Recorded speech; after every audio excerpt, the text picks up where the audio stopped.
नमस्कार दोस्तों, स्वागत है आपका आपके अपने यूट्यूब चैनल अमन प्रयास जी के जिसमें। तो जैसा कि फ्रेंड्स सभी एसएससी एमटीएस का आपका कुछ दिन एग्जाम नहीं है, तो आप लोग में से बहुत सारे लोगों का कमेंट आ रहा था कि कुछ इंपॉर्टेंट टॉपिक को करा दिया जाए जहां से आपके एग्जाम में जो प्रश्न है आपके आ रहे हैं। तो आज की इस वीडियो में हम लोग कुछ इंपॉर्टेंट टॉपिक को देखेंगे जो कि आपका पॉलिटी के अंतर्गत आने वाला है। भारत संविधान की अनुसूचियां, भाग व संविधान के स्रोत, ठीक है। इन 3 टॉपिक को देखने वाले हैं। जो लोग भी डेली बेसिस पे एनालिसिस देख रहे होंगे उनको बेखूबी मालूम होगा कि इन टॉपिक से प्रश्न आपके एग्जाम में आ रहे हैं कि नहीं आ रहे हैं, ठीक है। तो आज के इस वीडियो में हम उन सभी टॉपिक को देखने वाले हैं। तो चलिए वीडियो को स्टार्ट करते हैं। इसका जो पीडीएफ है आपको टेलीग्राम चैनल पर मिल जाएगा, लिंक डिस्क्रिप्शन में दिया गया है, तो जाकर ज्वाइन कर लीजिएगा, ठीक है। तो हम लोग देखने वाले हैं भारतीय संविधान की अनुसूचियां के बारे में, भाग के बारे में और संविधान के स्रोत के बारे में, ठीक है। तो भारतीय संविधान में जैसा कि आपको मालूम होगा कि पहले 8 अनुसूची हुआ करता था, लेकिन बाद में बढ़कर आपका 12 अनुसूची हो गया है, ठीक है। तो उन 12 अनुसूची कौन कौन सा है? तो प्रथम अनुसूची की बात करते हैं तो प्रथम जो अनुसूची है इसमें भारत संघ में शामिल राज्य और संघ राज्य क्षेत्रों का उल्लेख किया गया है, जिनकी संख्या क्रमशः वर्तमान में 28 राज्य और 9 केंद्र शासित प्रदेश है, ठीक है। तो प्रथम अनुसूची में यही बताया गया है। वीडियो में आगे बढ़ते हैं फ्रेंड्स, लेकिन उससे पहले बात कर लेते हैं जिस बुक से अभी हम लोग इन टॉपिक को जो डिस्कस कर रहे हैं, यह बुक आप लोग भी बाय कर सकते हैं। ये जो पुस्तक है आपका स्टैटिक जीके का ओवरऑल जितने भी अभी मार्केट में पुस्तक है उन सभी पुस्तकों से आपका बेहतरीन है, जो कि अग्रवाल एग्जाम कार्ड पब्लिकेशन के द्वारा यह प्रकाशित पुस्तक है। ये जो पुस्तक जो है आपका SSC, banking, railway, defence, state level के कोई एग्जाम होते हैं जहाँ पर आपका स्टैटिक जीके क्या कहें तो जनरल अवेयरनेस से प्रश्न आते हैं, वहाँ पर ये पुस्तक आपके लिए उपयोगी होने वाला है। इस पुस्तक की बात करेंगे तो सबसे पहले आपको थ्योरी दिया गया है, इसके अलावा महत्वपूर्ण बिंदु दिया गया है, इसके अलावा साथ ही साथ आपको महत्वपूर्ण प्रश्न भी दिया गया है 1800 प्लस, जो कि टीचर्स पैटर्न पर आधारित है, ठीक है। इस पुस्तक में का प्राइस जो है आपका 229 रुपया है और पेज 217 है, तो आप लोग भी बाय कर सकते हैं। लिंक इसका डिस्क्रिप्शन में है, कमेंट सेक्शन में भी पिन है। ये जो पुस्तक है आपका हिंदी और अंग्रेजी दोनों माध्यम में उपलब्ध है, ठीक है। तो आप लोग ले सकते हैं। बाकी विषय सूची की बात करते हैं तो आप लोग यहाँ पर कुछ डेमो के तौर पर इसे आप लोग देख सकते हैं किस प्रकार से आपको जो मटेरियल है इस पुस्तक पे मिलने वाला है। आपको सभी सब्जेक्ट, चाहे हिस्ट्री हो, पॉलिटी हो, साइंस हो, इकोनॉमिक्स हो, ठीक है, और डांस फॉर्म हो, सभी आपको यहाँ पर इस पुस्तक में कवर होने वाला है, ठीक है। तो आप लोग इसे बाय कर सकते हैं। इसका जो लिंक है डिस्क्रिप्शन में है, कमेंट सेक्शन में पिन है। तो चलिए हम लोग वीडियो में आगे बढ़ते हैं।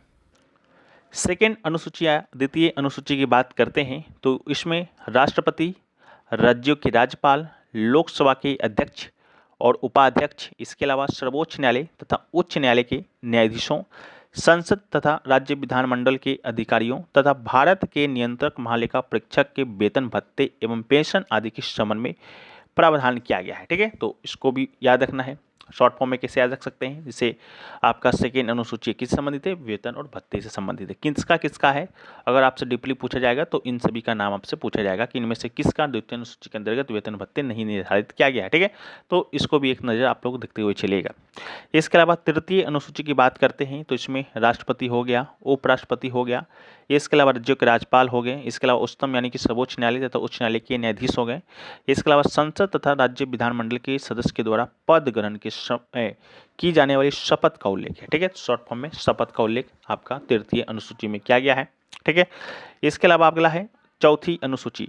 चौथी अनुसूची की बात करते हैं तो इसमें सभी राज्यों तथा संघ राज्य क्षेत्रों के लिए राज्यसभा में स्थानों के आवंटन का प्रावधान किया गया है कि राज्यसभा में कितने कितने सीटें हैं जो कि सभी राज्यों को दिए जाएंगे, मिलेंगे, ठीक है। उसका प्रावधान किसमें किया गया है? चौथी अनुसूची में किया गया है।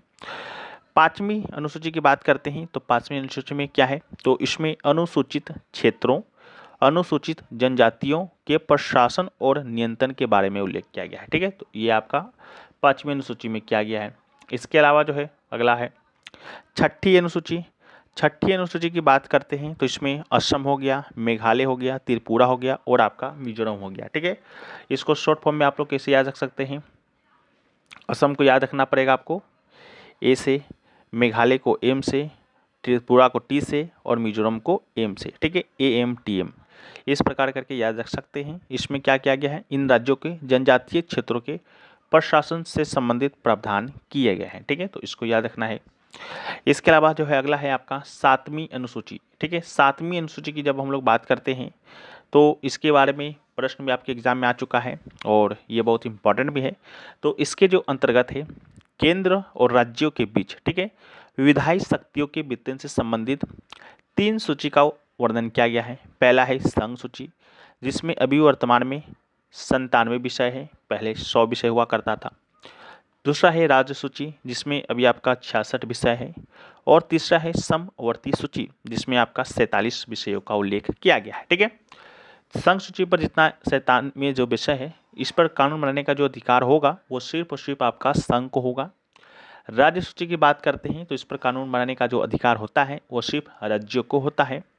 और समवर्ती सूची की बात करते हैं तो समवर्ती सूची पर जो कानून बनाने का जो अधिकार होता है, जिसपे आपका 47 विषय शामिल है, उस पर जिसको ज़रूरत महसूस हो, चाहे केंद्र को ज़रूरत महसूस हो तो उस केंद्र कानून बना सकता है, अगर राज्यों को ज़रूरत महसूस हो तो राज्य भी बना सकता है। लेकिन जब दोनों में टकराव होगा या दोनों का जो कानून है एक दूसरे से टकराएगा, तो इस पर क्या होगा, तो इस पर यही होगा कि केंद्र का जो कानून होगा वही मान्य होगा, राज्य का कानून आपका शून्य हो जाएगा।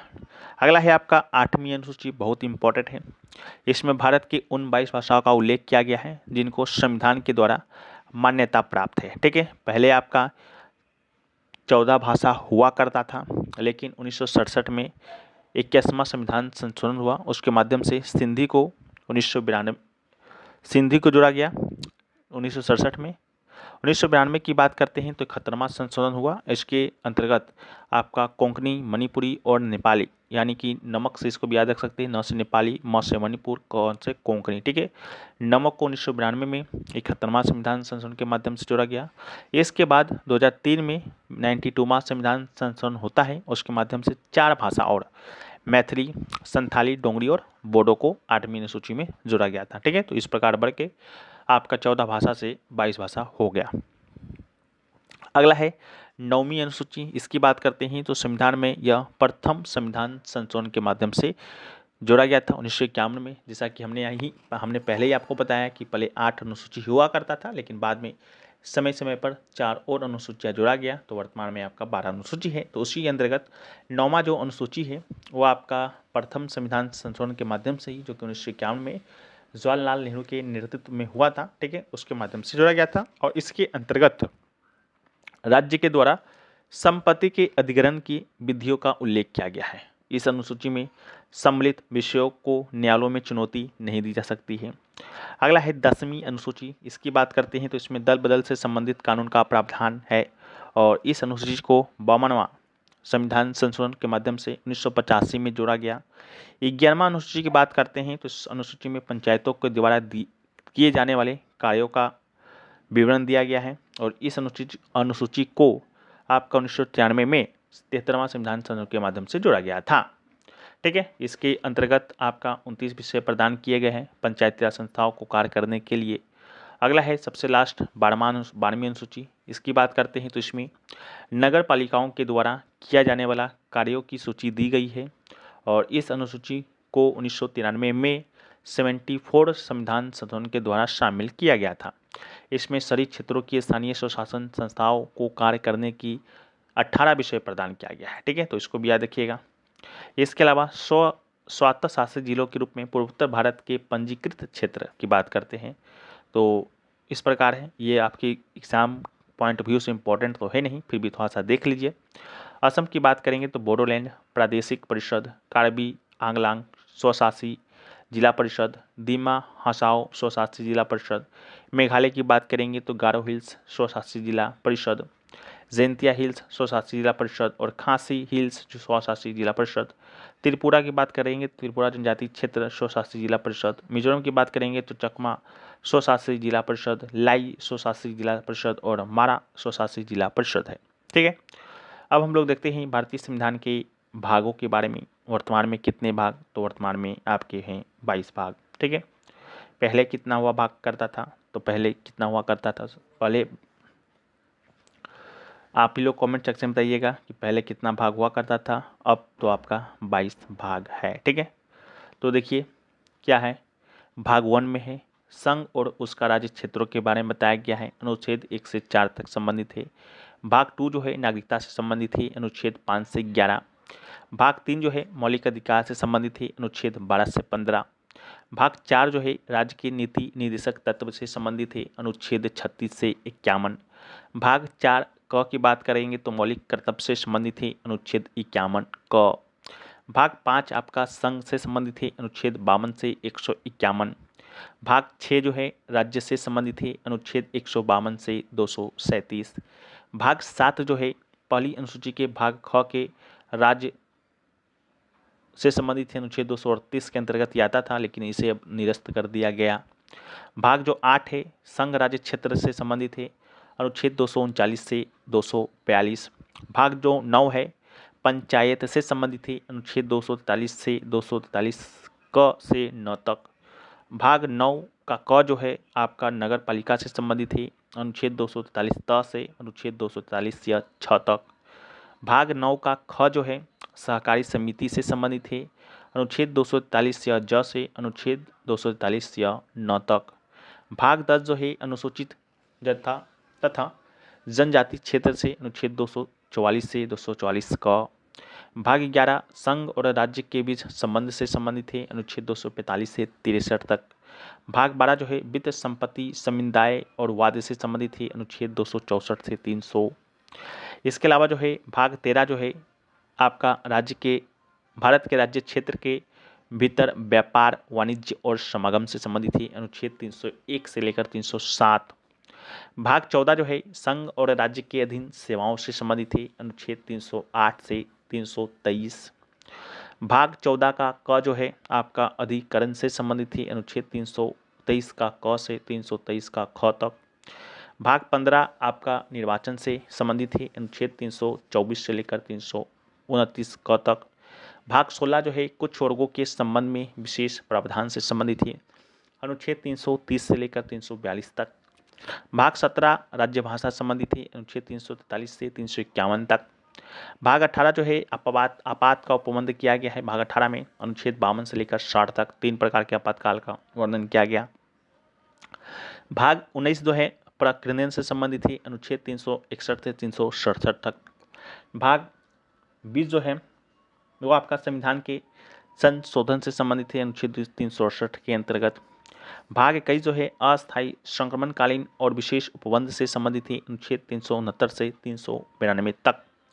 भाग 22 जो है संक्षिप्त नाम प्रारंभ हिंदी में प्राधिकृत पाठ और निरंसन से संबंधित है अनुच्छेद 393 से 395 तक का। ठीक है, तो ये आपका संविधान के भाग के बारे में था। अब हम लोग जो देखने वाले हैं वो देखने वाले हैं विश्व के प्रमुख देशों के संविधान से ली गई विशेषताएं के बारे में। बहुत इंपॉर्टेंट टॉपिक हैं और आपके एग्ज़ाम में एमटीएस के हर शिफ्ट में एक प्रश्न यहाँ से आ ही रहे हैं, 100% कन्फर्म है। ठीक है, तो सबसे पहले है ब्रिटेन के संविधान से भाई। तो ब्रिटेन के संविधान से क्या क्या लिया गया है उसको ध्यानपूर्वक सुनिएगा। ये जो आपका पीडीएफ है आपको टेलीग्राम पे चला जाएगा, तो वहाँ से आप लोग रिवाइज भी कर लीजिएगा। तो ब्रिटेन के संविधान से संसदीय शासन प्रणाली, संसद तथा विधानमंडल की प्रक्रिया, द्विसदनीय प्रणाली, एकल नागरिकता, विधि का शासन, एकल न्यायिक प्रक्रिया, इसके अलावा सर्वाधिक मत के आधार पर चुनाव जीत का निर्णय, संसदीय विशेषाधिकार, विधायिका में अध्यक्ष की भूमिका, लोकसभा के प्रति मंत्रिमंडल का सामूहिक उत्तरदायित्व, ये सभी ब्रिटेन के संविधान से लिया गया। अमेरिका के संविधान से क्या क्या लिया गया? तो अमेरिका के संविधान से आपका मौलिक अधिकार लिया गया, सर्वोच्च न्यायालय का गठन व शक्तियाँ लिया गया, उपराष्ट्रपति का पद, विधि के समक्ष समान संरक्षण, न्यायिक पुनरावलोकन, उद्देशिका का विचार यानी प्रस्तावना का विचार, प्रस्तावना का भाषा पूछेगा तो ये आपका लिया गया ऑस्ट्रेलिया के संविधान से। दोनों में कन्फ्यूजन ना हो, याद रखिएगा। राष्ट्रपति पर महाभियोग की प्रक्रिया, इसके अलावा सुप्रीम कोर्ट एवं उच्च हाई कोर्ट के न्यायाधीशों को पद से हटाने की प्रक्रिया, वित्तीय आपातकाल यहाँ से लिया गया, स्वतंत्र न्यायपालिका, लोक जनित याचिका, संविधान संशोधन में राज्य विधायिका के द्वारा अनुमोदन का प्रावधान, ये सभी अमेरिका के संविधान से। आयरलैंड के संविधान की बात करते हैं तो राज्य के नीति निर्देशक तत्व लिया गया। राज्यसभा में कुल जो 12 सदस्य का मनोनयन किया जाता है राष्ट्रपति के द्वारा, वो प्रक्रिया भी आयरलैंड के संविधान से, और राष्ट्रपति का निर्वाचन भी आयरलैंड के संविधान से। जर्मनी की बात करेंगे तो आपात उपबंध लिया गया। कनाडा के संविधान से संघात्मक व्यवस्था लिया गया। इसके अलावा राज्यपाल का पद लिया गया, अवशिष्ट शक्तियाँ लिया गया, अवशिष्ट जो शक्तियाँ है केंद्र के पास होगा वो लिया गया है। राज्यों में राज्यपाल की केंद्र द्वारा नियुक्ति, उच्चतम न्यायालय का परामर्श, न्याय निर्णय, राज्यपाल के द्वारा राष्ट्रपति के विचारणार्थ विधेयक स्वैच्छिक रखना, ये प्रक्रिया कनाडा के संविधान से ही। पूर्व सोवियत संघ यानी कि यूएसएसआर जो कि अब रूस हो गया है, उसके संविधान से मौलिक कर्तव्य लिया गया। पंचवर्षीय योजना और प्रस्तावना में न्यायिक आदर्श लिया गया। फ्रांस के संविधान से गणतंत्रात्मक, इसके अलावा शासन प्रणाली, स्वतंत्रता, समानता और एवं बंधुत्व का सिद्धांत लिया गया। ऑस्ट्रेलिया के संविधान से समवर्ती सूची बहुत बार पूछा जा चुका, प्रस्तावना की भाषा लिया गया, केंद्र राज्य संबंध लिया गया, संसदीय विशेषाधिकार भी लिया गया और शक्तियों का विभाजन जो है ऑस्ट्रेलिया के संविधान से लिया गया। जापान के संविधान की बात करते हैं तो अनुच्छेद 21 में वर्णित विधि के द्वारा स्थापित प्रक्रिया लिया गया। दक्षिण अफ्रीका के संविधान से बात करते हैं तो संविधान संशोधन की प्रक्रिया, राज्यसभा के सदस्यों का निर्वाचन जो है आपका दक्षिण अफ्रीका के संविधान से लिया गया है। ठीक है, तो आज का जो वीडियो है हम यहीं पर समाप्त करते हैं। वीडियो अगर आपको पसंद आया है, वीडियो को आप लोग लाइक कर दीजिएगा। अगर आप लोग चैनल पे नए होंगे, चैनल को सब्सक्राइब भी कर दीजिएगा। ठीक है, मिलते हैं हम लोग नेक्स्ट वीडियो में। जब तक के लिए जय हिंद फ्रेंड्स।